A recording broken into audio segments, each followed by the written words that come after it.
Oh hey! I really enjoyed your little Florida trip. I like it when you take me places. I should take you somewhere. Next time I go somewhere interesting, I'm gonna take you with me. I don't know where yet, but I'll figure something out. So now that I actually have a proper commute to work, I have time to read books that I've been meaning to read for ages but just somehow never got around to. And I'm going to tell you about them because they're really good and I think you should read them. I read this a couple of weeks ago, Curious Incident of the Dog in the Nighttime, and it was really, really good. It's about a 15-year-old boy named Christopher who has Asperger's, and his neighbor's dog is killed, and he decides to find out who done it. I've read books about people with Asperger's or people on the autism spectrum.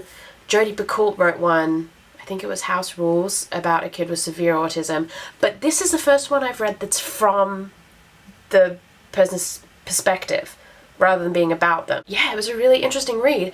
They've turned it into a play, which is doing really well, and I'm seeing it next week with my sister. I'm really excited to see how they turned it into a play. So yeah, it's a good one. I am currently reading and totally in love with Life of Pi. I'm nearly done, almost there. I saw the film about a month ago, and it was really, I mean, it's visually gorgeous. But the story was pretty good as well. And so many people had told me to read the book, so I finally did. And who knew that a story about a kid stuck on a lifeboat for 7 months could be so fascinating? It's really gorgeous. I got all emotional reading it on the tube yesterday. It was a little embarrassing. The whole thing isn't about the kid on the lifeboat. The first third of it is his life before the lifeboat. And it was actually a really fascinating look at religion, which I was surprised by. Pi is a practicing Christian, Muslim, and Hindu all at once. So he talks a lot about the three of them and how they're similar and how they're different and how he approaches them, and it was actually really interesting. I didn't think I'd care so much about reading about other religions. But there you go, nice surprise. A little nervous about the end of the book, just because I know what happens in the film, but I don't know if there were any drastic changes made. I always get a little apprehensive about that. If he, like, turns into a penguin at the end, I'm going to be really irritated. Although, Pi the Penguin, that sounds like a cute little cartoon. Pi the Penguin who's friends with a tiger. I'd watch that. Focus. Yeah, this might be next.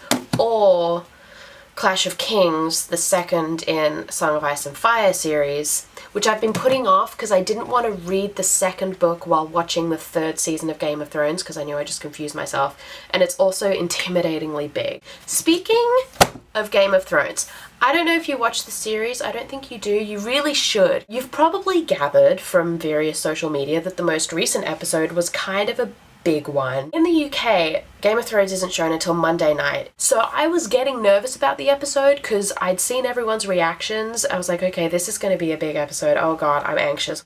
I voiced this anxiety on Tumblr, and then there's this one asshole who sends me a message explicitly laying out in a sentence the biggest event of the episode. He literally told me what was gonna happen, like the biggest, and then he left a smiley face at the end of his little message like he'd done me a favor. I'm still, like, it's 4 days later and I'm still so angry about this, because who does that? There's a special circle of hell for people who purposely ruin plot lines. I'm sure I'll get over it. Next time you see me, my sister will be here, which is really exciting because I haven't seen her since Christmas before last, and that's a really long time. And I'm gonna take her to the Harry Potter studio tour. Maybe I'll take you there as well. I'll take my camera and you can come to Harry Potter with us. I'm gonna go outside and finish reading Life of Pi in the Sunshine because it is a glorious, glorious day here. I will see you next week. Toodle pips!